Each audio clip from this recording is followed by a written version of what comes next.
கடவுள் கடை கண் பார்த்தால் கவலையெல்லாம் தீரும். விடியும் என்று நம்பி இரவில் வாழ வேண்டும். விளையும் இன்பமெல்லாம் இதையும் நம்ப வேண்டும். கருணையுள்ள தெய்வம் காத்திடவும் வேண்டும். காத்திருந்து வாடிய நெஞ்சம் பூத்து மலர வேண்டும். கடவுள் கடை கண் பார்த்தால் கவலையெல்லாம் தீரும். கண்ணிமைக்கும் நேரத்தில் காலம் நல்லதாகும். காலம் நல்லதாகும். ஆ ஆ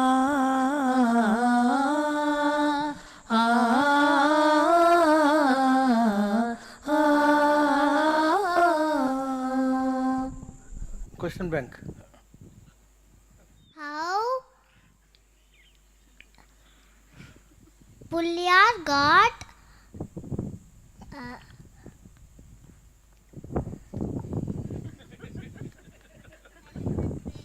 Elephant face. Okay. Okay, you would get it. Baba, why we should not say ayyo?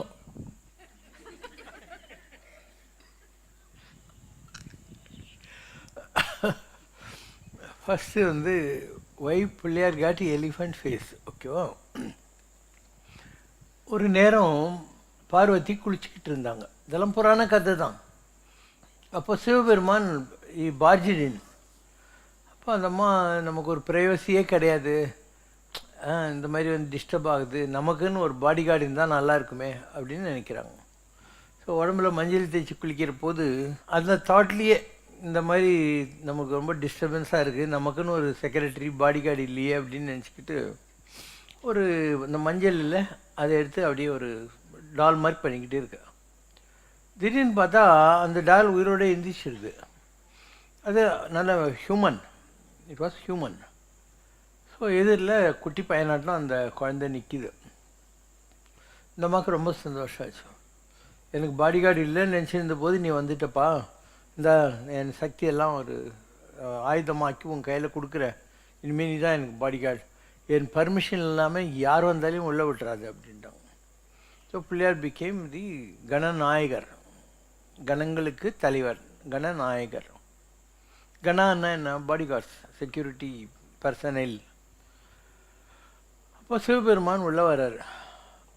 அவருக்கு இந்த ஆள் இந்த மாதிரி வந்திருக்கான்னு தெரியாது, நம்புவோம் இல்லையா? வந்த உடனே உள்ளே போக முடியாது, பெர்மிஷன் கேட்டு தான் போகணும். சிவபெருமான் நிஜமாகவே சீரியஸாக கேட்கறதுனால போய் நந்தி அவனுக்கு கொஞ்சம் புத்தி சொல்லு அப்படின்னு நந்தியை ஒரு அடி விடுறாரு. அவர் வச்சிருக்கிற அந்த அங்குசத்தில் பயந்து ஓடிடுறார். பெரிய சண்டையாக உருமாறிடுது. ஸோ தன் பையனை இப்படிலாம் வம்பு வளர்க்குறாங்கன்னு தெரிஞ்ச உடனே ஒரு பக்கம் தி ஃபீமேல் பெட்டாலியன் சக்தி சைன்யம், ஒரு பக்கம் சிவசைன்யம், அதில் இன்க்ளூடிங் பிரம்மா விஷ்ணு எல்லாம் இருக்கிறாங்க. ஸோ அந்த சண்டை உக்கிரமாக நடந்துக்கிட்டே இருக்குது. அப்போ தே வாண்ட் அ காம்ப்ரமைஸ். அந்த மாதிரி கேட்குறாங்க, இப்போ என்ன பண்ணணும் சொல்லு அப்படின்னு சொல்லிட்டு. அதுக்கு முன்னே என்ன நடந்ததுன்னா, இந்த பிள்ளையார் இருக்கார் இல்லையா, அவரை ஃப்ரண்ட்டில் இருந்து சிவன் என்கேஜ் பண்ணுறாரு, பின்பக்கம் இருந்து விஷ்ணு என்கேஜ் பண்ணுறாரு. இப்போ இந்த சக்கராயத்தில் ஒரு கழுத்தை அறுந்துடுறாங்க. குழந்தை வந்து உடம்பு வேற முண்டை வேற கிடைக்கும். அப்போ தான் இந்த சண்டை பெருசாச்சு. என் பையனை எனக்கு முதல்ல உயிரோடு கொடுங்க, இல்லைனாக்கா நான் இந்த சண்டையை நிப்பாட்ட மாட்டேன்னுறாங்க. இப்போது நார்த் ஈஸ்ட் டைரெக்ஷனில் போப்பா நந்தி, அங்கே எந்த தலை இருந்தாலையும் அதை கொண்டு வா அப்படிங்கிறாங்க. இவர் போனாக்கா அங்கே ஒரு யானை முகம் இருந்துச்சு. அதை எடுத்துன்னு வர்றாரு. சிவன் இந்த பாடி மாத்திரம் இருக்கு இல்லையா, அதில் யானை முகத்தை ஃபிட் பண்ண உடனே பிள்ளையார் எந்திரிச்சு உட்காந்துக்கிறாரு. பார்வதி வாயிலையும் வயிற்றுலையும் அடிச்சுக்கிட்டு அழுகுறாங்க. நல்லா இருந்த பையனை இந்த மாதிரி பண்ணிட்டீங்களேன்ட்டு. அப்போது சிவபெருமான் சிரிச்சுக்கினே சொல்கிறார், ஒரு ராட்சசன் இருக்கான், அவன் பேர் கஜமுகாசூரன். ஸோ ஒரு யானை கூட மனுஷன் சண்டை போடுறது கஷ்டம், அதனால் இன்னொரு யானை தான் சண்டை போடணுங்கிறதுனால நாங்கள் நடத்திய தெய்வ திருவிழி ஆடல் இது அப்படின்னு சொல்லி பிள்ளையாரை உட்கார வச்சு, இனிமேல் இவர் தான் எங்கள் எல்லாருக்குமே முதல் முழு, அவருக்குள்ளே எல்லா கடவுளும் இருக்கணும், அவர் தான் நம்பர் 1, அந்த மாதிரி அவருக்கு முழு முதல் கடவுளுங்கிற போஸ்ட்டை கொடுத்துட்றோம் அப்படின்னு சிவன், பிரம்மா, விஷ்ணு 33 கோடி தேவர்களும் ஆளுக்கு ஒவ்வொரு பவர் அவருக்கு கொடுத்துட்றாங்க. he was accepted as Vinayagan. Vinayagan என்ன, தனக்கு மேல் தலைவன் இல்லாதவன், நாயகன்னா தலைவர், வி நாயகன். That is how Pillaiyar become முழு கடவுள். because everyone identifies with him. முதல் கடவுள், எல்லாருக்கும் முன்னால் அவருக்கு தான் பூஜை பண்ணணும். நீ எந்த கடவுளுக்கு பூஜை பண்ணனாலையும் முதல்ல பிள்ளையாருக்கு பூஜை பண்ணணும். பிள்ளையாருக்கு பூஜை பண்ணுறதுக்கு எந்த கடவுளையும் கூப்பிடவே தேவையில்லை. That is is important role. அந்த போஸ்ட்டில் கொண்டாந்து அவரை உட்கார வச்சுட்டாங்க. So you know how you got elephant face, right. And apart from that there is a book written by one lady called Hilda Charlton, and she was in Sri Lanka. ஒரு காலத்தில் அங்கே இருந்தாங்க. அப்போ அவங்க முருகனை பூஜை பண்ணிகிட்டே இருக்கிறாங்க. அப்போ ஒரு நாள் அவங்களுக்கு தோணுது, பிள்ளையார் முருகன் இவ்வளோ அழகாக இருக்கார், பிள்ளையார் ஏன் யானை மூஞ்சோடு இருக்காருன்னு. அப்போ அந்த அம்மாவுடைய தியானத்தில் பிள்ளையார் வந்துடுறார். வந்த உடனே நீ ஒரு பேப்பர் பேனா எடுத்து வச்சுக்கோ, உட்காந்துக்கோ, நான் அவனுக்கு டிக்டேட் பண்ணுறேன், நீ எழுதுன்னு சொல்கிறார். So he goes on dictating. இந்த மாதிரி என்னெல்லாம் டவுட்டு பிள்ளையாரை பற்றி வருதோ அதுக்கு எல்லாத்துக்கும் Pillaiyar dictates, and she writes through her own hand. All the answers are written இந்த புக் கால் ஸ்கந்தா. நம்ம லைப்ரரியில் கூட அந்த புக் இருக்குது. இதுக்கு அவங்கக்கிட்ட ஸ்கந்தாவில் பிள்ளையார் பேசுறது, Pillaiyar conversation with Hilda Charler. Meeting Ganesha on the inner plane. கேளுங்க, கணேஷா கிட்ட அந்த அம்மாவுடைய encounter. While writing this book, I thought, can I write about Sri Skanda and not about his older brother Ganesha, the first son of Shiva? Of course, I can't. With that in mind, my thoughts flew backwards to my early days in the Orient. I remembered saying in jest and fun to a newly found Hindu friend who had a picture of Ganesha, who would worship an elephant, and I merrily laughed in fun, though not in ridicule. A day later, while sitting in meditation, who appeared in my inner vision but an elephant with laughing eyes? I apologized and never made fun again. I have learned to love Sri Ganesha's form, but rarely in any statue have I seen it correctly carved, especially the face, which though full of mirth, is the epitome of wisdom itself.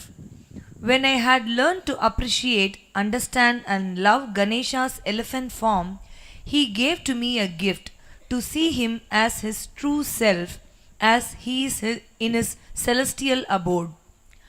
I awakened on the ceremonial day of his birthday.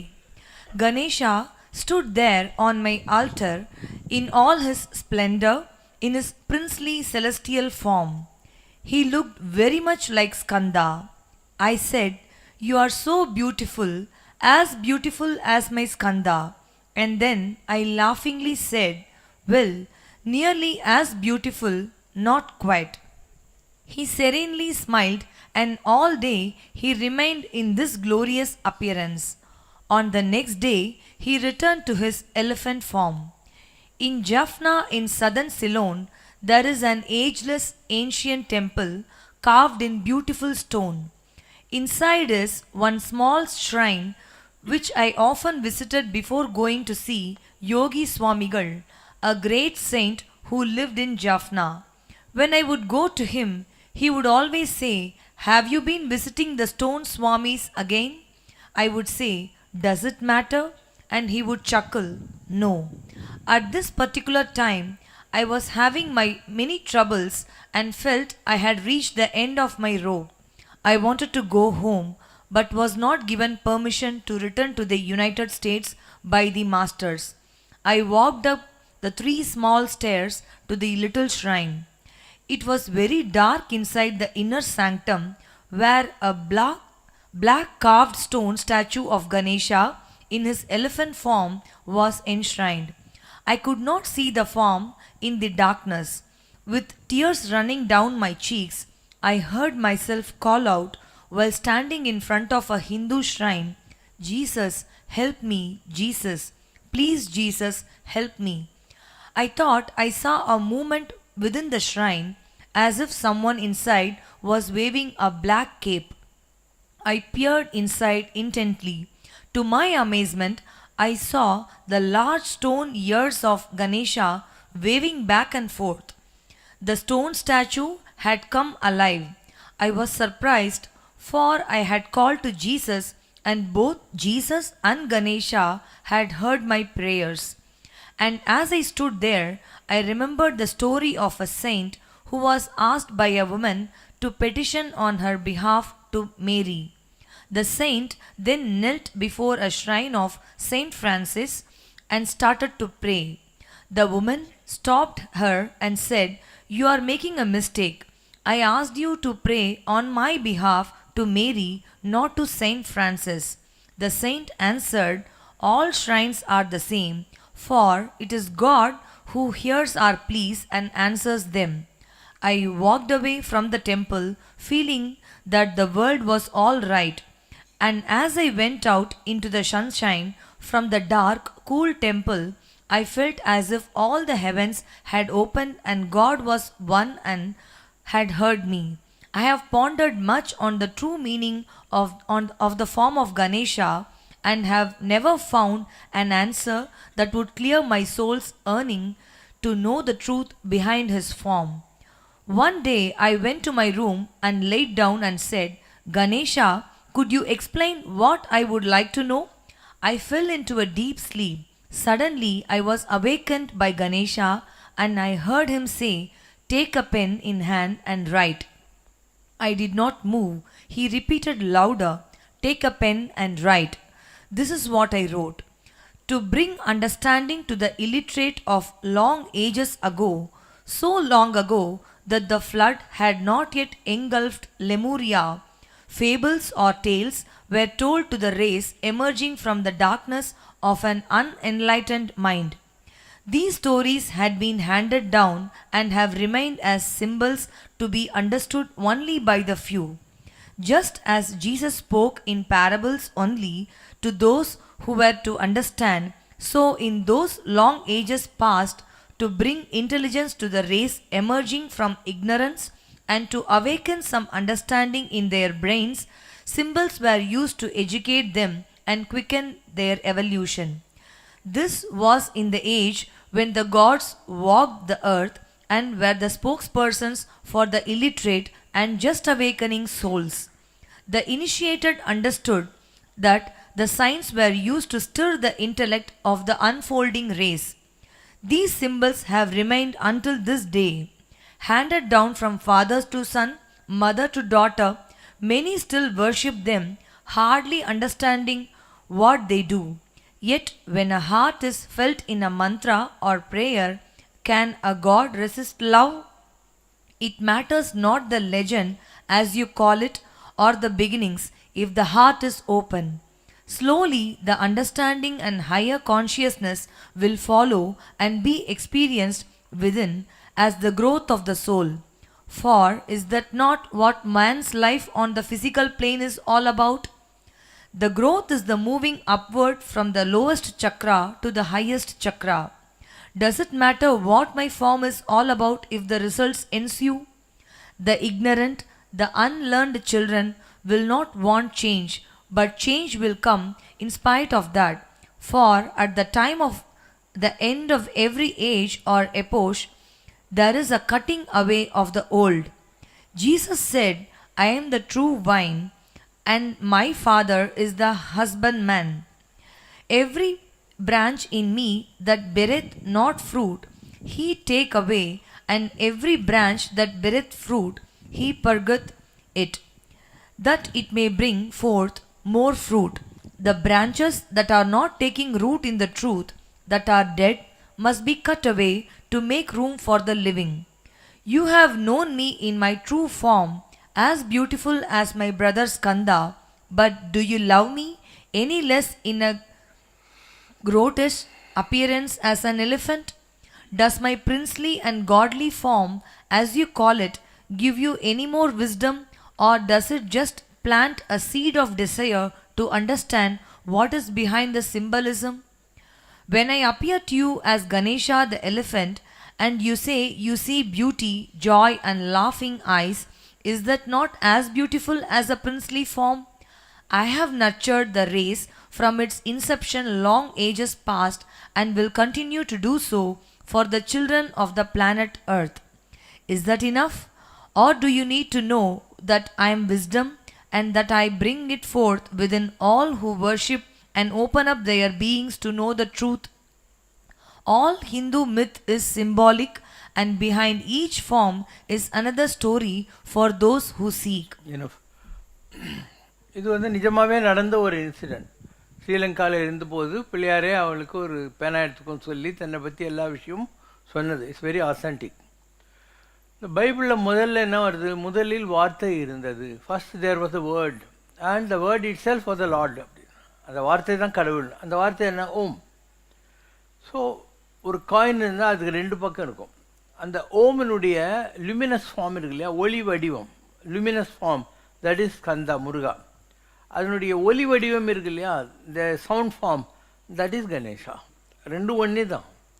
எப்படி வைஷ்ணவத்தில் சுதர்சனர் ஒரு பக்கம் இருப்பார், நரசிம்மர் ஒரு பக்கம் இருப்பார். So வைஷ்ணவத்தில் நீங்கள் பார்க்குற சக்கரத்தாழ்வாரில் இருக்கிற சுதர்சனர் தான் முருகர், இந்த பக்கம் இருக்கிற நரசிம்மர் தான் பிள்ளையார். நீங்கள் திருவனந்தபுரம் அனந்த பத்மநாத கோயிலுக்கு போனீங்கன்னா அங்கே பிள்ளையார் சந்நிதி இருக்காது, நரசிம்மர் தான் பிள்ளையார் சந்நிதியில் உட்காந்துருப்பார். ஸோ இது ரெண்டும் வேறு வேறு வே ஆஃப் வர்ஷிப்பில் யூஸ் பண்ணது. சைவத்தில் என்ன பண்ணுறாங்க, இந்த பக்கம் பிள்ளையார், அந்த பக்கம் முருகனுங்கிற மாதிரி ஓமுடைய ரெண்டு ஃபார்ம்ஸ் வச்சுக்கிட்டு கும்பிடுறாங்க. அண்டு எல்லா கடவுளும் ஒத்துக்கிட்டாங்க இல்லையா, நீ தான் இனிமேல் ஃபோர் மோஸ்ட் காடு, நாங்கள்லாம் எந்த பூஜை பண்ணுறதா இருந்தாலும் உன்னை கும்பிட்டுட்டாக்க எங்களை கும்பிட்ட மாதிரி அப்படின்னு they make a compromise formula. ஒரு தடவை திரிபுராந்தகர்கள் இருந்தாங்க. முப்புறம் எரி செய்த அதிதீரான்னு ஒரு ரெண்டு வரி. முப்புறம் எரி செய்த அதிதீரா,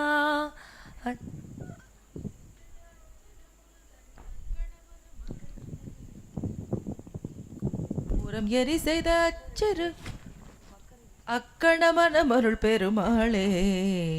அச்சு அது பொடி செய்த அதிதீரா. அச்சுன்னா ஆக்சல், அதை பொடி பண்ணிட்ட நீயே அப்படின்னு அர்த்தம்.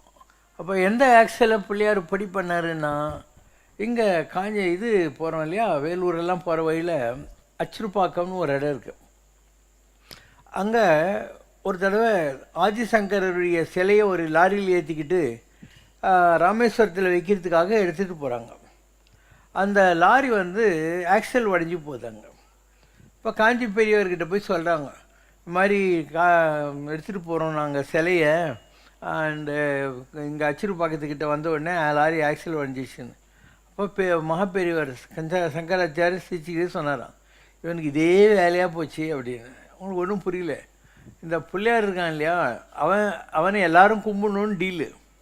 இந்த சிவபெருமான் கும்பிடல. அதனால் திரிபுராந்தர்கள் அழிக்கிறதுக்காக சிவபெருமான் கிளம்பி போகிற போது இப்போ எப்படி லாரியோட ஆக்சில் உடஞ்சிருக்கோ அந்த மாதிரி சிவபெருமானுடைய தேர் அச்சு இரு பாக்கம், அச்சு உடஞ்சி போன இடம் தான் அச்சிருப்பாக்கம், அச்சு இரு பாக்கம். அதே நிகழ்ச்சி இப்போ பார்த்து ஆக்ஷன் ரீப்ளே மாதிரி நடந்துக்கிட்டு இருக்குது அப்படின்னு பரமாச்சாரியர் சொன்னோம்.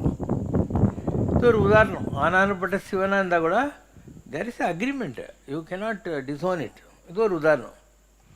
முருகர் வள்ளியை கல்யாணம் பண்ணிக்கணும், என்ன தான் இருந்தாலையும் அண்ணனுக்கு மரியாதை கொடுக்கணும்ல, அப்படி பிள்ளையாருன்னு நினைக்கல.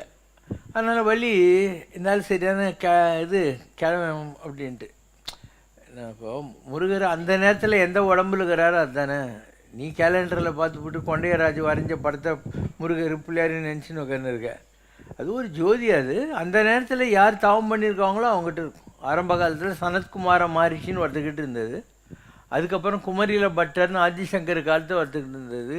தமிழ்நாட்டில் திருஞான சம்பந்தர்கிட்ட இருந்தது. இப்படி ஒவ்வொரு காலகட்டத்திலையும் அந்த முருகன் சொல்லக்கூடிய கிரேஸ் இருக்குல்ல, டிவைன் கிரேஸ், அது எந்தெந்த தவம் பண்ணவங்க உடம்பில் இருக்கணுமோ அப்படி தான் இருக்கும். ஓகேவா?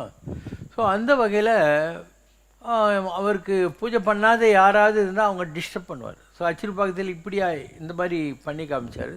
சிவனுக்கு புரிஞ்சுது. இப்போ முருகர் அண்ணனா இந்த அண்ணனை கூப்பிடணும் இல்லையா, என்னதான் இருந்தாலையும் பெரிய மனுஷன், அவர் கூப்பிடவே இல்லையா. அதனால் வள்ளி ஐயோ கிழவன்னு சொல்லி ஓடுறா. அப்போ தான் முருகருக்கு ஞாபகம் வருது. சரி சரின்னு சொல்லிட்டு அண்ணா எனக்கு ஹெல்ப் பண்ணுன்னு சொல்லி அவர் வள்ளி ஒரு யானையாட்டம் வந்து துரத்தின்னு வந்து முருகர்கிட்ட கொண்டு போய் சேர்த்து வள்ளி கல்யாணத்தை பண்ணி வைக்கிறார்ன்ற கதையும் உங்களுக்கெல்லாம் தெரியும். ஒரு தடவை அம்பாள் சக்தி ரூபத்தில் வந்து அசுரர்கிட்டலாம் சண்டை போட்டுக்கிறா. அவள் கூட எல்லாம் லேடிஸ் சைன்யமெல்லாம் இருக்குது. ஸோ ஒரு நாள் நைட் ரெஸ்ட் எடுத்துன்னு இருக்கிற போது எல்லோரும் நல்லா தூங்கினே இருக்காங்க. மறுநாள் இந்த அம்மா வந்து ஓம் சக்தி சொல்லி எல்லாரையும் எழுப்புறா. அந்த கேப்பில் என்ன ஆகி போச்சுன்னா, எல்லாரையும் புத்தியை கெடுக்கிற மாதிரி ஒரு எந்திரத்தை அந்த யுத்த காலத்தில் பதிச்சிட்டாங்க அசுரர்கள். அதனால் இதுங்கெல்லாம் ரிவோல்ட் பண்ணுது. நீ சண்டை போட்டால் போட்டுக்கோ, எங்களுக்கு என்ன போச்சுன்னு எல்லாம் தூங்கினுக்குதுங்க. அப்போது அம்பாள் நினச்சி பார்க்குறா, என்ன இது வம்பா இருக்குது, நேற்று வரைக்கும் ஒழுங்கா இருந்தாலுங்க இன்றைக்கி என்ன ஆச்சுன்னு சொல்லிட்டு. இப்போ எதிரில் பிள்ளையார் சிரிக்கிறாரு, என்னை கூப்பிட்டியா நீ அப்படின்னு சொல்லிட்டு. அப்போ அந்தம்மா சரிப்பா தம்பி வா எனக்கு கொஞ்சம் ஹெல்ப் பண்ணுன்னு சொல்லி வந்து அந்த தந்தத்தில் அந்த சக்கரத்தை தூக்கி யுத்த கணத்துக்கு வெளியே அடிக்கிறார். ஒன்று எல்லாம் சக்தி வேல் வீர வேல் வீர வேல்னு சொல்லி கிளம்பிட்டாங்க. அப்போ அம்பாளுக்கு இந்த மாதிரி புத்தி போய்கிட்டினார். சிவனுக்கு பண்ணார், முருகனுக்கு பண்ணார். அதுக்கப்புறம் கிருஷ்ணர் இருக்கார் இல்லையா, அவர் சமந்தகமணின்னு வந்தது சூரியன்கிட்டேருந்து சத்யாஜித் என்ற ராஜனுக்கு கிடைச்சது. அது ஒரு தடவை எனக்கு கொடுக்குறியான்னு கேட்டார். அவன் கொடுக்க முடியாதுன்ட்டான். சிங்கம் அடித்து அவன் செத்துப்பிட்டான் ஒரு தடவை. அப்போ கிருஷ்ணருக்கு ரொம்ப கெட்ட பேர் வந்துச்சு. இவர் தான் ஆசைப்பட்டார் அந்த மணி மேலே, அவன் கொடுக்கலன்றதுனால அவனை கொலை பண்ணிட்டாரு அப்படின்ட்டு. ஸோ இவர் பார்க்குறாரு, என்னடா இது தொந்தரவாக இருக்கேன்னு சொல்லிட்டு. அப்போ நாலாம் பிறன்னா சதுர்த்து பிள்ளையாருக்கு வேண்டிய நாள். அப்போ பிள்ளையார் சொல்கிறாரு, நீ என்ன கூப்பிடல, அதுக்கு தான் உனக்கு கெட்ட பேரெல்லாம் வச்சுருந்தான்.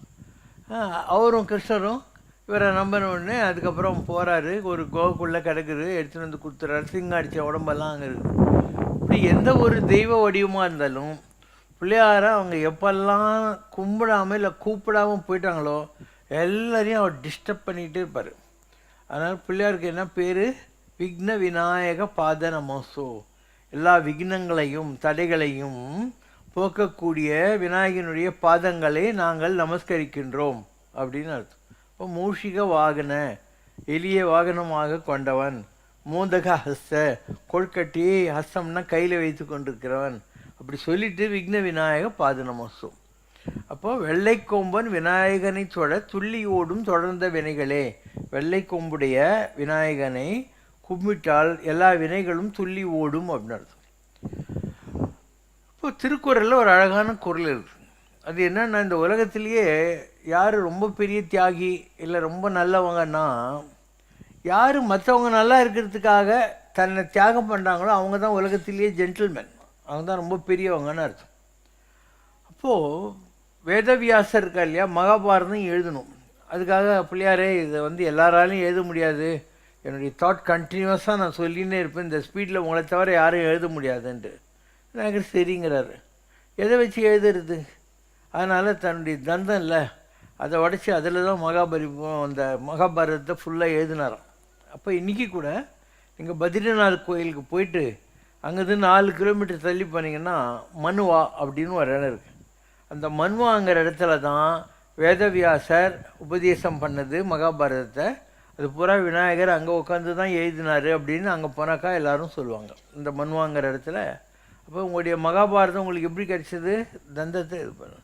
இதே மாதிரி கஜமுகாசூரன் அவனை அழிக்கிறதுக்காக என்ன பண்ணார், அந்த கொடாயுதத்தால் கொடுவினை கலையுது அப்படின்னு ஒரு தந்தத்தை உடைச்சி அவனை இது பண்ணார்.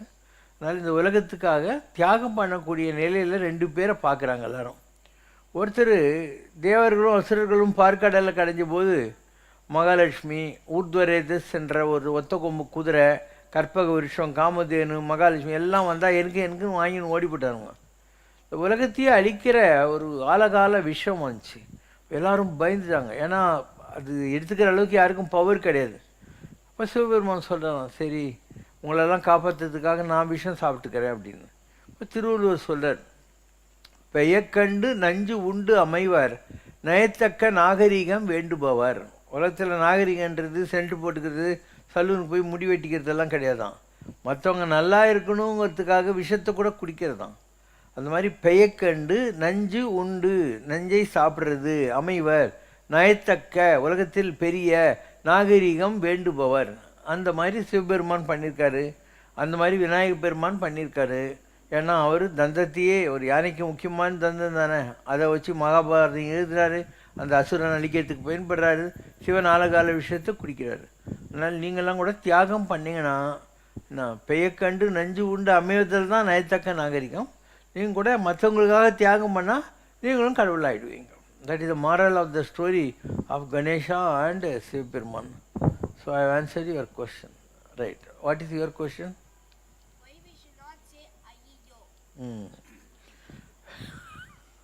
அவங்களுடைய கேள்வி வந்து வெறும் ஐயோ இல்லை, இந்த மாதிரி அபசுகனமான அப்படின்னு வச்சுக்கலாமா? We use lot of such non sentimental words.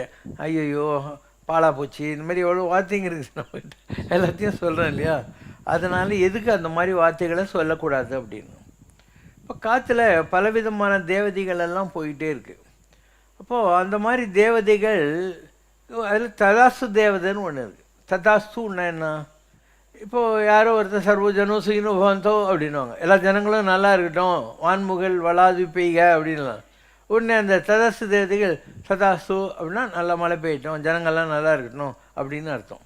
அந்த மாதிரி யாராவது வார்த்தையை அமங்கலமாக யூஸ் பண்ணுறாங்க இல்லையா, அதாவது அவங்க கெட்டு போகணும், உருப்படாமல் போகணும், அந்த மாதிரி ஏதாவது ஒரு வார்த்தை யூஸ் பண்ணுற போது காற்றுல போயின்னு இருக்கிற அந்த ததாஸ்து தேவதைகள் அது கூட அப்படியே ததாஸ்து எடுக்கணும். நான் வாணியம்பாட்டியில் காலேஜில் படிக்கிற போது நியூ டவுன் 5 ரூபா தான் வாடகையே அப்போல்லாம் ரூமுக்கு. எங்கள் ஊர் 11 கிலோமீட்டர் ஃப்ரம் வாணியம்பாடி, ஒரு வில்லேஜ் ஆலங்காயம்னு சொல்லிட்டு. ஸோ அங்கே ரூம் எடுத்து பார்த்துன்னு இருப்போம். இப்போ என் கூட படிக்கிற பசங்கள்லாம் இருக்காங்க இல்லையா, அவங்கெல்லாம் கூட இதே மாதிரி தாங்க. அந்த காலத்தில் நீ ஒரு போஸ்ட் கார்டு எழுதி போட்டீங்கன்னா போகிறோம், அமெரிக்கன் எம்பசி, ரஷ்யன் கான்சுலேட்லேருந்து இவ்வளோ புக்கு வரும் ஓசியில். அதாவது சும்மா ஒரு கார்டு போட்டுடணும், I am interested in knowing more about அமெரிக்கான்னு, இவ்வளோ புக்கு வரும். இப்போல்லாம் வர்றதில்லை. ஸோ அந்த காலத்தில் ஒரு பையன் இது கிருஷ்ணகிரிலேருந்து வந்து படிச்சிருந்தான் எங்கள் கூட, ஸ்ரீதர்னு பேர். அதுக்கு பின்னால் நான் வக்கீல் ஆகிவிட்டான் கிருஷ்ணகிரியில். ஸோ அவன் என்ன பண்ணுவான், இந்த மாதிரி ஸ்ரீதர், ஆயிஷா மஞ்சில், ஈஸ்ட் பம்ப்லுக், நியூ டவுன் வாணியம்பாடி அப்படின்னு போட்டு எழுதுவான்.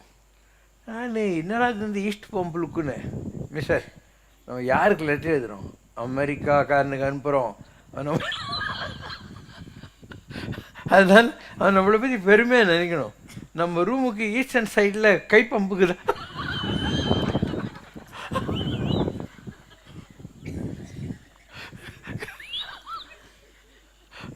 ஈஸ்ட் சைடு, அதனால் ஈஸ்ட் பம்ப் லுக்.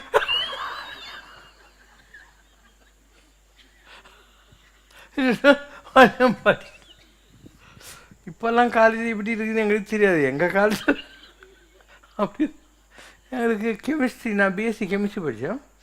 ஒரு ஹெச்ஓடி இருந்தார், விவேகானந்தா காலேஜில் ரிட்டையர் ஆனோடனே அவர் கூட்டின்னு வந்தாங்க. பக்கா எங்கார் நல்ல கிளம் பஞ்சகச்செல்லாம் கட்டிக்கிட்டு நாமெல்லாம் போட்டுட்டு தான் வரும். ஒரு தடவை நான் அவருக்கு ஒரு லீவ் லெட்டர் எடுத்துன்னு போய் கொடுத்தேன். I have stomach disorder, I want leave for half a day அப்படின்ட்டு கூப்பிட்டாரு. தலைவரை மொட்டுன்னு வச்சார். என்ன உன்னோட வயிறு தகழ திரும்பித்தோ,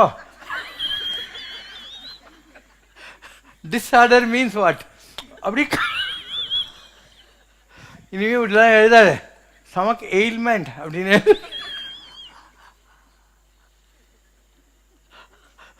அப்படின்னு சொல்லிட்டு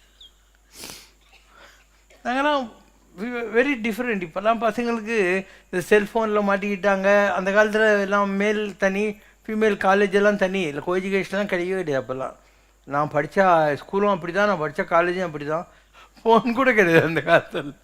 நான் வந்து 1968 தான் முதல்ல ஃபோனையும் தொட்டேன்.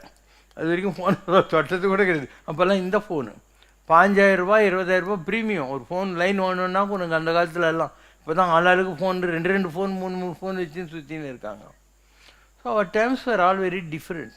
அப்போ நிறைய ஆக்டிவிட்டீஸ் இருக்கும், நிறைய ஆக்டிவிட்டீஸ். பிஎம் பெல்லியப்பான்னு ஒரு கலெக்டர் இருந்தார். I have answered your question, this is something else. வடாக்காம்னு கலெக்டராக இருந்தார், பின்னால் செக்ரட்டரி டு கவர்மெண்ட் ஆனார்.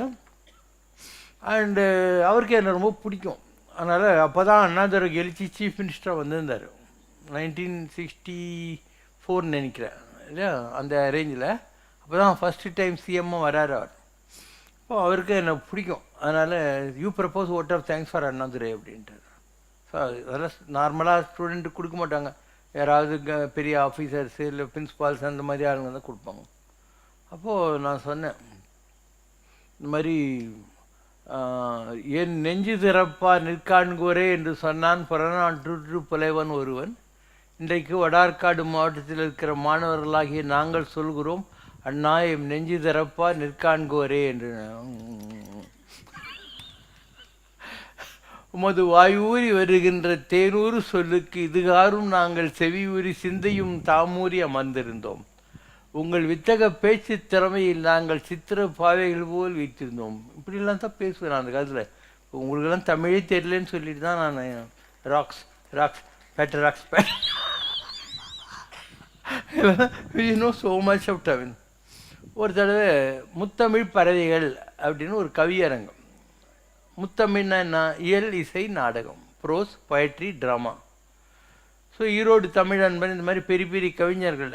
ஒரு ஆள் இயல் பற்றி கிளி, இசைக்கு குயில், அப்புறம் நாடகத்துக்கு மயில்.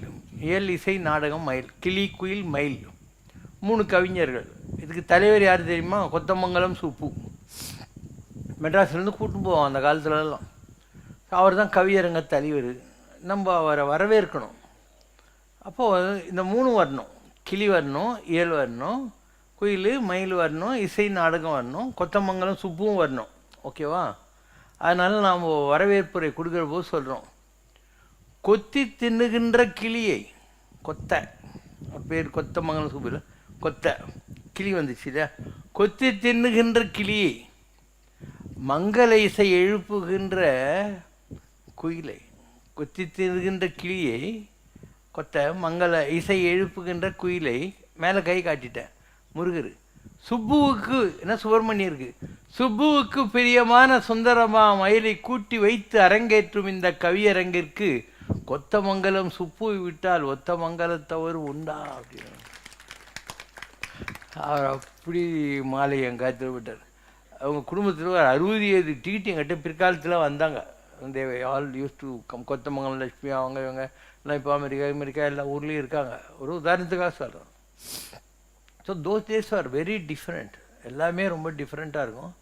அண்ட் இப்போல்லாம் நிறைய பேருக்கு தமிழ் தெரியல. தமிழ்நாட்டில் எல்லோரும் வந்து சான்ஸ்கிரிட்டு, ஃப்ரெஞ்சு இந்த மாதிரி எடுத்துக்கிறாங்க. ஏன்னா தமிழில் மார்க்கு கொஞ்சம் கம்மியாக வரும். சான்ஸ்கிரிட்லாம் எடுத்தாக்கா 100க்கு 99, 100 கூட போட்டுறாங்க அந்த வாத்தியருங்கெல்லாம், சான்ஸ்கிரிட் ஃப்ரெண்ட்ஸுக்கெல்லாம். ஆனால் தமிழ்லாம் படிக்கிறதுக்கு இப்போ ஆள் இல்லை. அப்படியே வர்றவங்களும் கூட இன்னும் ஒரு தமிழ் நாலேஜே இல்லாத தப்பு தப்பாக எழுதுவாங்க. ரா ரா லா லாலாம் தெரியாது, தப்பு தப்பாக எழுதுவாங்க, எதுவுமே புரியறதில்லை. நாங்களாம் அந்த மாதிரி இல்லை. எங்களுக்கு கும்பகர்ணன் வதைப்படலம் இருந்ததுன்னு வச்சுக்கோ.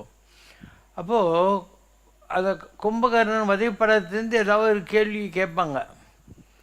அது ஆக்சுவலாக ப்ரோஸ் கொஸ்டினாக இருக்கும். நாங்கள் அது எழுதுறது கவிதை மாதிரி தான் பதில் எழுதுவோம். நாங்கள் எழுதுகிற பதிலே வந்து கவிதை மாதிரி தான் இருக்கும். என்ன மாதிரி எழுதுவோம்? நீலகண்டனருளிய சூலவலியால் காலனுக்கும் காலனாக விளங்கியவன் கதறி அழுதான். நீலகண்டன் சிவன். அவன் அருளிய நீலகண்டன் அருளிய சூலவலியால் காலனுக்கும் காலனாக, எமனுக்கு மேலே எமன், காலனுக்கும் காலனாக விளங்கியவன் கதறி அழுதான். ராவணங்கிட்ட சொல்லலாம், அண்ணா நீ சிதையின்பால் வைக்கும் ஆசை உன் சிதையின்பால் வைக்கும் ஆசை என்று அறிவுறுத்தினான் அப்படின்னா. ஏன்னா சிதன்னா உன் டெத்தை நீயே தேடிக்கிறியான்னு அர்த்தம். இதுக்கெல்லாம் இப்படி ஒரு பொற்காலம் அதெல்லாம். என்னுடைய ஆசிரியர் வந்து கவிக்கோ அப்துல் ரஹ்மான், அவர் இங்கே வந்திருக்கார், நம்ம இடத்துக்கு 3 நாள் தடவை வந்திருக்காரு. அப்போது அவர் சொல்லுவார், சிவசங்கர் வந்து என்னுடைய முன்னாள் மாணவர் என்று எனக்கு ஆசிரியர்னு சொல்லிட்டு போகிறார். அவர் என்ன சொன்னாரோ அதை அங்கே நோட்டீஸ் போர்டில் போட்டுக்கிறேன், ஏன்னா என்று என் ஆசிரியர் சொல். இப்போல்லாம் தமிழ் இல்லைப்பா தமிழ்நாட்டில். என்ன சுதார்த்தான்னு ஒரு எழுத்தாளர் இருந்தார். அதாவது பாவம் நல்ல ஒரு இதில் உங்கள் எலெக்ஷன் மிஷின்லாம் கண்டுபிடிச்சதே அவர் தான். பாரத் எலக்ட்ரானிக்ஸில் இருந்தார். தமிழ்நாட்டில் தமிழ் இலக்கியத்தை ரொம்ப நவீனப்படுத்தியவர்களில் அவர் ஒருத்தர். சுஜாதா இங்கே வந்திருக்கார், நம்மக்கிட்ட வந்திருக்கார். ஸோ அவர்கிட்ட யாரோ கேட்டான், 100 வருஷம் கழித்து தமிழ் எப்படி இருக்கும் அப்படின்னு, 100 ஆண்டுகள் கழித்து தமிழ் எப்படி இருக்கும் அப்படின்னு கேட்டாங்க. அவர் ஒன்றுமே பதில் கொடுக்கல. இருக்குமா அப்படின்னு ஒரு கேள்விக்குறி போட்டார். இருக்குமா, அவ்வளோதான், ஒரே ஒரு கேள்வி. ஸோ ஸோ தமிழ் அழிந்து கொண்டிருக்கிறது. என்ன, நான் மதத்தை எனக்கு தெலுங்கு தான், ஆனால் தமிழ் எனக்கு ரொம்ப நல்லா தெரியும். அதனால் தமிழ்நாட்டில் அழிந்து கொண்டிருக்கிறது என்பது ஏதோ ஒரு டாபிக் கொடுத்தாங்க, தமிழ் வாழ்க அப்படின்னு. நான் முதல் சென்டென்ஸாக என்ன தெரியுமா, தமிழ்நாட்டில் பிறந்து தமிழை தாய்மொழியாக கொண்டு வாழ்ந்து கொண்டிருக்கிறவர்களே தமிழ் வாழ்க என்று சொல்லுவதிலிருந்தே தமிழ் அழிந்து கொண்டிருக்கிறதுன்னு தெரியுது அப்படின்னு ஆரம்பித்தேன். இல்லைன்னா உன் தமிழ்நாட்டில் இருந்துக்கிட்டு ஏன் தமிழ் வாழ்க்கைன்னு சொல்லியிருந்துக்கு, ஏன்னா அமெரிக்காவில் இருக்கேன், தமிழ் வாழ்க்கை சொல்கிறதுக்கு என்ன நீடு இருக்குது? இப்போ தமிழ் அழிந்து கொண்டு மெல்ல தமிழ் நீ சாகும் அந்த பேதை உரைத்தான், பாரதிய பாட்டு போனோம். இப்போ 19th century ஃபேகன்லேயே மெல்ல தமிழ் நீ சாகும்னு சொல்லி பாரதியாரே புலம்பின ஒரு காலமெல்லாம் இருந்தது. ஸோ பெரிய அளவுக்கு இன்றைக்கி இந்த இங்கிலீஷு இல்லை மற்ற மொழிகளுடைய கலப்பு, தமிழை படிக்கிறதுக்கு ஆள் இல்லை. சரி, நீங்கள் தமிழ்நாட்டில் இருக்கிற புக்ஸ் எல்லாம் எடுத்து பார்த்தீங்கன்னா பழைய இலக்கியங்கள் எதுவுமே இருக்காது. தமிழ்னாக்கா பேராசிரியர் ரெவரண்ட் ஃபாதர் தனிநாயக அடிகளார்னு ஒருத்தர் இருந்தார், ஸ்ரீலங்காக்காரர். அவர் எழுதுகிறார், உலகத்தில் வணிகத்தின் மொழி ஆங்கிலம் என்று சொன்னால், தூதின் மொழி பிரெஞ்சு என்று சொன்னால், காதலின் மொழி இத்தாலியம் என்று சொன்னால், தத்துவத்தின் மொழி சமஸ்கிருதம் என்று சொன்னால், சமயத்தின் மொழி தமிழ் அப்படின்னார் ஸ்ரீலங்காக்காரர். அப்போ அவரை கேட்டாங்க, எப்படி இந்த ஸ்டேட்மெண்ட் நீங்கள் கொடுக்குறீங்கன்னு. அவர் சொன்னார், நீ உலகத்தில் எந்த லாங்குவேஜ் வேணால் பாரு, தமிழில் இயேசுநாதரை பற்றி இரட்சினி யாத்திரிகம் எச்.ஏ. கிருஷ்ணப்பிள்ளை எழுதிருக்கு, முகமது நபியை பற்றி சீரா புராணம் ஒமரு புலவர் எழுதிருக்கு, ஜீவ சிந்தாமணி ஜெயின் ரிலிஜனை பற்றி சமண மதத்தை பற்றி இருக்குது, சிலப்பதிகாரம் இளங்கோவடிகள் புத்த மதத்தை சேர்ந்தவர் எழுதினார், நாயன்மார்கள் சைவ மதத்தை பற்றி பாடியிருக்காங்க, இப்போ ஆழ்வாராதிகள் எல்லாம் பிரபந்தம் வைஷ்ணவத்தை பற்றி பாடியிருக்காங்க. இப்போ எல்லா மதத்தை பற்றியும் இருக்கா இல்லையா தமிழில், அதுதான் சமயத்தின் மொழி தமிழ்னு நான் சொல்கிறேன் அப்படின்னாரு. இல்லையா, அந்த அளவுக்கு ஒரு அற்புதமான மொழி. நாங்கள்லாம் இருந்த காலம் நிஜமாகவே பொற்காலம் இல்லை. இப்போது அந்த மாதிரிலாம் நினச்சி கூட பார்க்கவே முடியாது. வாத்தியாருங்களும் நல்லா இருந்தாங்க. நான் சொன்னேன் இல்லையா, சக்கரவர்த்தி ஐயங்கார், ஷேக்ஸ்பியர் சீதாராமன் பேர், அவர்லாம் ஷேக்ஸ்பியர் எடுத்தாருனாக்கா அப்படியே மனப்பாடமாக ஷேக்ஸ்பியர் ட்ராமாலாம் சொல்லுவாங்க, ஆக்ட் பண்ணிக்கிட்டு சொல்லுவார். ஏதோ நம்ம இங்கிலீஷில் பிரிட்டன் தியேட்டரில் உட்காந்து படம் பார்க்குற மாதிரி இருக்கும் அவங்க பாடம் நடத்துறதெல்லாம். இப்போல்லாம் அந்த மாதிரிலாம் யாரும் கிடையவே கிடையாது, எல்லாம் மாறிப்போச்சு. So I briefly answer your question. Any other question?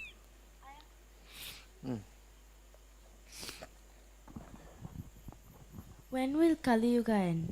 It's going to end. அதில் ஒன்று சந்தேகமே தேவையில்லை. கலியுகம் அழிய ஆரம்பிச்சிச்சு ஆல்ரெடி. நீங்கள் நினைக்கிற மாதிரி கலியுகம்ன்றது 5000 வருஷம். நீங்கள் பார்த்து கொண்டிருக்கிற இந்த 2223ன்றது இயேசுநாதர் பிறந்து கணக்கெடுக்கிறது. கலியுகாதின்னு நீங்கள் கேலண்டரில் பார்த்தீங்கன்னாக்கா 5000 வருஷம் முடிஞ்சு போச்சு இப்போ. So it is nearing is sane. அதனால் நீங்கள் இப்போது பார்த்து கொண்டிருக்கக்கூடிய எல்லாமே இந்த கொரோனா, வறுமை இன் ஸ்ரீலங்கா, வறுமை இன் பாகிஸ்தானில் இன்னும் 2 வாரம் 3 வாரத்துக்கு மேலே துட்டு கிடையாது. Bankrupts they are going to become. India is now recommending to world bank, அவங்களுக்கு ஏதாவது பணம் கொடுங்க, இல்லைன்னா அவங்க ரொம்ப அழிஞ்சு போயிடுவாங்கங்கிற அளவுக்கு ஆகிப்போச்சு. எல்லா நாடும் இப்போ போயிட்டே இருக்குது. And is Ukraine war is indirectly a world war. The other countries are all giving weapon and every support to Ukraine, and Russia knows it. அதனால் அவங்க they are taken it with a vengeance. So anything can happen anytime. என்ன வேணால் நடக்கலாம். இயற்கையினுடைய சீற்றங்கள் இருக்கும், natural calamities பெரிய அளவுக்கு. North India south India cut ஆகிடும். அண்ட் நார்த் இந்தியாவில் இருக்கிறவங்கெல்லாம் சவுத் இந்தியாவுக்கு உங்களுக்கும் அவங்களுக்கும் சண்டைலாம் நடக்கும். ஏன்னா அங்கே ஒன்றும் இல்லாமல் இங்கே வரப்போகிறாங்க எல்லோரும்.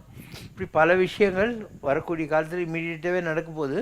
Just wait. இந்த வருஷத்துலேயே பல விஷயங்கள் நடக்கிறதுக்கு வாய்ப்பு, 2023லேயே பல விஷயங்கள் நடக்கிறதுக்கு வாய்ப்புக்கள்லாம் இருக்குது. கடந்த 3-4 வருஷமாக நீங்கள் பார்த்துட்டு இருக்கிறது எல்லாமே அதுக்கானது தான். இல்லைன்னா யாராவது நினச்சி பார்த்தாங்களா எல்லா ஏரோப்ளானும் கிரவுண்ட் ஆகி போயிடும், யாரும் விட்டு வெளியே வர முடியாது. அந்த கொரோனா வந்த புதுசில் கொத்தாக செத்துக்கிட்டே இருந்தாங்க, எவ்வளோ பேர் செத்துக்கிட்டு இருந்தாங்க இல்லையா. இப்போ தானே கொஞ்சம் கண்ட்ரோலுக்கு வந்துருக்குது. ஆனால் யார் இதை ஆரம்பித்து வச்சானா அந்த சைனாவில் 50,000 பேரோ 50 லட்சம் பேரோ கஷ்டப்பட்டுருக்கிறாங்க நீங்கள் கொரோனாவில் எல்லா இடத்துலையும். So things are definitely towards this அந்த பாத் அதை நோக்கி போய்கிட்டு இருக்குது. அதனால் whoever is had value based life will be protected. Whoever thought they are God is nothing and they can அவங்க இஷ்டத்துக்கு இந்த உலகத்தை இயக்க முடியும்னு நினச்சவெல்லாம் அழிஞ்சு விடுவான். எல்லாருமே அழிய போகிற காலம் வந்துச்சு, நல்லவங்கெல்லாம் இருப்பாங்க. And there will be lot of changes in the coming world. இப்போது நீங்கள் ஏதோ ரொம்ப வருஷம்லாம் இருக்குதுன்னு நினைக்காதீங்க. The process are already started before 2-3 years and this year it will be still speedier. இன்னும் வேகமாக நடக்கும். Yes. You say the Tiruvannamalai mountain is Shiva. Around the mountain, why are there lots of Shiva temples? உலகத்தில் சூரியனுக்கு 7 இடங்களில் கோயில் இருக்குது. அந்த மாதிரி one of the 7 temples is Thiruvannamalai. ஓகேவா? அருணாச்சலம்னு பேர் இருக்கு. அருணன்னா சூரியன் அர்த்தம், சலம்னா மலை. ஒரு காலத்தில் அங்கே நிறைய வன்னி மரங்கள் இருந்தது, ஆனால் அதுக்கு வன்னியாச்சலம்னு இன்னொரு பேர் இருக்குது. வன்னியாச்சலம்னா வன்னி மரங்கள் நிறைந்த சலம், காடுன்னு அர்த்தம். ஸோ திருவண்ணாமலையில் அந்த மலை இருக்கு இல்லையா, அதுக்குள்ளே ஒரு குகை இருக்குது. அந்த குகைக்குள்ளே ஒரு கல்லால மரம் இருக்குது. ஒரு மரம் ஆயிரக்கணக்கான வருஷங்கள் ஆயிடுச்சுன்னா கல் மாதிரி ஆகிடும். அதுக்கு கல்லால மரம்னு பேர். ஃபாசில்னு சொல்லுவாங்க இங்கிலீஷில். இந்த திருவக்கரை வக்கரக்காளி கோயிலுக்கு பேக் சைடில் போனீங்கன்னா ஆயிரக்கணக்கான மரங்கள் இருக்கும். அதில் ஒரே ஒரு மரம் எங்கள் கிண்டி பார்க்கில் எங்கேயோ கொண்டாந்து வச்சுருக்காங்க. ஒரே ஒரு மரம், கல்லால மரம் இருக்கும். ஸோ அந்த மாதிரி திருவண்ணாமலையில் மலை குகைக்குள்ளே அந்த கல்லால மரமும், அங்கே எல்லோரும் ஜோதி வடிவில் உட்காந்து தவம் பண்ணுற மாதிரியான விஷயங்களும் இருக்குது. அண்டு ஒரு நேரம் ரமண மகர்ஷி அந்த இடத்த போய் பார்க்கணுங்கிறதுக்காக மலை ஏறி போகிறாரு. 7 ஜோனன்னு ஒரு இடம் இருக்குது மலை மேலே. நான் போயிருக்கேன் அங்கெல்லாம். அதுக்கப்புறம் ராமசுரத்குமார் சாமி சொன்னார், மலையே கடவுள் தான், அது மேலே நம்ம கால் படக்கூடாது, மலையை சுற்றினா போகிறோம், மேலே போகாதன்னார். ஆனால் ஒரு தடவை தான் நானே போயிருக்கேன் மேலே. ஸோ அந்த 7 ஜோனா என்ற இடத்துல ரமணர் போகிற போது அவரை ஒரு பெரிய இலையை பார்க்குறாரு. பெரிய ஆலை இலையை. இந்த இடத்துல தான் ஏதோ வழி இருக்கும், இல்லைனா இவ்வளோ பெரிய ஆலை இலை எங்கே வரும் அப்படின்னு யோசனை பண்ணுறாரு. அப்போது புஷ்லேருந்து வந்து வண்டுங்கள்லாம் கடித்து அப்படியே பர்மாக்காரன் சைனாக்காரன் மாதிரி அவர் ரொம்பலாம் வீங்கி போகுது. அவர் திரும்பி வந்துடுறார். அவருடைய சிஷ்யால் இருக்காங்க, குஞ்சுசாமி, அண்ணாமலை, இவங்களுக்கெல்லாம் சொல்கிறார் அவர், இந்த இடம் எங்கே இருக்குதுன்னு தெரிஞ்சிடுது, ஆனால் நமக்கு உத்தரவாகலை அப்படின்றார். இவங்க பெரிய அறிவாளிங்கன்னு நினச்சின்னு மறுநாள் கட்டு சாதம் கட்டின்னு அந்த இடத்துக்கு போகிறாங்க. போனோடனே ஒரு ஆள் 2 கை முன்னால் வச்சு நாயாட்டம் குறைக்க ஆரம்பிச்சிடுறான். விட்டலாச்சார சினிமாவில் வரும் இல்லையா, அந்த மாதிரிலாம். இன்னொருத்தன் கண்ணு தீரலையேன்னு கத்துறான். அப்போ எல்லோரும், ஐயோ ரமணா, நாங்கள் வந்து தப்பு, எங்களை மன்னிச்சுட்டு காப்பாற்றினோடனே ஒரு விறகு வெட்டி மாதிரி ஒரு ஆள் வந்து ஒரு குச்சி கொடுத்து எல்லாம் இந்த பக்கம் வாங்கன்னு அந்த ஜொனியை தாண்ட சொல்லிவிட்டு, போங்க இங்கெல்லாம் வராதிங்க இனிமே அப்படின்ட்டார். இவங்க ரமண மனுஷிட்டு வந்து சொல்கிறாங்க. இதெல்லாம் இருக்குது. ரமணர் காலம் இப்போ 1950 வரைக்கும் இருந்தார் அவர். ஒரு நேரம் உங்களுக்கெல்லாம் பெரிய அண்ணாமலை கோயில் தெரியும். மலையை சுற்றி வர்றபோது அடி அண்ணாமலை கோயில்னு இருக்குது. அது வந்து ஆதி அண்ணாமலை அதனுடைய பேர். அதுதான் ஒரிஜினல் சிவன் கோயிலாக இருந்தது. பிற்காலத்தில் இந்த ராஜாங்கெல்லாம் வந்து தான் அந்த பெரிய கோயிலை கட்டினாங்க. முதல்ல இருந்தது பழைய கோயில் தான். அதனுடைய சவுத் வெஸ்ட் கார்னரில் வந்து அந்த ரெனோவேஷன் பண்ணிட்டு இருக்கிற போது ஒரு குகை மாதிரி போச்சு. அவங்க ரமணர்கிட்ட வந்து கேட்குறாங்க, ஒரு குகை போதுங்க அப்படின்னு. அவர் சொல்கிறாரு, நல்லா 6 அடிக்கு கான்கிரீட் ஜல்லி போட்டு அதை மூடிடுங்க. அது அந்த மலைக்குள்ளே இருக்கிற கல்லால மரம் இருக்கிற இடத்துக்குள்ளே போகிறதுக்கான வழி. அது கலியுகத்தில் திறந்துருந்தால் ஜனங்கள்லாம் போய் தண்ணி அடிப்பானுங்க, எல்லாம் தப்பு தண்டாக பண்ணுவாங்க. அதனால் யாரும் போகாத அளவுக்கு 6 அடிக்கு கான்கிரீட் போட்டு அடிச்சிருங்க நான். அதனால் அடி அண்ணாமலை கோயிலுடைய தென்மேற்கு மூலையில் அதுக்கு வழி இருக்குது. ஆனால் யாரும் போக முடியாத மாதிரி ரமணர் காலத்திலேயே அவருடைய ஆக்ஞைப்படி அது தடுக்கப்பட்டு விட்டது. இப்போ நீங்கள் உட்காந்து ப்ரே பண்ணிங்கன்னா உங்களுக்கு அந்த தரிசனம் கிடைக்கிறதுக்கு வாய்ப்பு இருக்குது. அதை உள்ளே எந்த மாதிரி இருக்கும்ன்ற மாதிரி, இல்லைன்னா கிடைக்கிறதுக்கு வாய்ப்பு இல்லை. ஞானானந்தகிரி சாமின்னு ஒருத்தர் இருந்தார், பெரிய ஆளார். அவரே தட்சிணாமூர்த்தி சுவாமிகள் தான். ஸோ அவர்கிட்ட கேட்டாங்க, இந்த மாதிரி அந்த குகை எப்படி இருக்கும்னு. அப்போ அவர் எக்ஸ்பிளைன் பண்ணுறாரு, இந்த மாதிரி ஒரு கல்லால மரம் இருக்கும், அங்கே எல்லாம் உட்காந்துருப்பாங்க, எல்லாம் தியானத்தில் இருப்பாங்க எல்லாம் சொல்லிவிட்டு ஒரு மாதிரி வெக்கமாக மூஞ்சி வச்சுட்டு குடுகுடுன்னு அங்கேருந்து போயிட்டு அந்த மூலையில் நின்று, அங்கே மரத்தடியில் உட்காந்துருக்கிறது உங்கள் சுவாமி தானாகும் அப்படின்னு சொல்லிட்டு போயிட்டாரான். நான் உட்காந்துருக்கிறதே நான் தான் அப்படின்னாரு, ஞானந்தகிரி சுவாமி தான் அப்படிங்கிற அர்த்தத்தில் சொல்லிட்டு போனாருன்ட்டு. இப்போல்லாம் இனிமேல் போகிறது கஷ்டம். ஏன்னா கலியுகத்தில் மக்கள் இதெல்லாம் எவ்வளோ நல்ல இடமா தெரியும், இவன் போய் தானே பண்ண போகிறான், கோல்மால் தான் பண்ண போகிறான். So it's not worth. இப்போ மாயமாக இருந்தாங்க, அவங்க ரொம்ப அழகாக இருப்பாங்க. குஜராத்திலேருந்து வந்த ஒரு டூரிஸ்ட் பஸ்ஸிலேருந்து அங்கே தவறிட்டாங்க. அவங்க எப்பயும் ஒரு வண்டி கடியில் போய் படுத்துக்குவாங்க. திடீர்னு ஒரு நாள் ஒருத்தன் அலறி அடிச்சுக்கிட்டு அந்த வண்டிக்கு வெளியே வந்து துபால்னு இது பண்ணுறான். என்ன அந்த அம்மாக்கிட்ட சில்மிஷம் பண்ணுறதுக்கு போயிருக்கான்.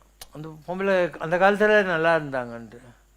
அப்போது அந்த மாதிரி ஏதோ ஒரு ஷாக் மாதிரி ஆகி வெளியே வந்து வந்துட்டோம். மறுநாள் பார்த்தா அந்த அம்மா வந்து எப்படி ஒரு ஔவையார் சின்ன பொண்ணாக இருந்து பிள்ளையாரை கும்பிட்டு கேள்வியாக தன்னை மாற்றிக்கினாலோ அந்த மாதிரி முகங்கள்லாம் சுருக்கி போயிட்டு அந்த அம்மாவை பார்த்தா யாருக்கும் அந்த எண்ணமே வராத அளவுக்கு தன்னை மாற்றிக்கிட்டாங்க.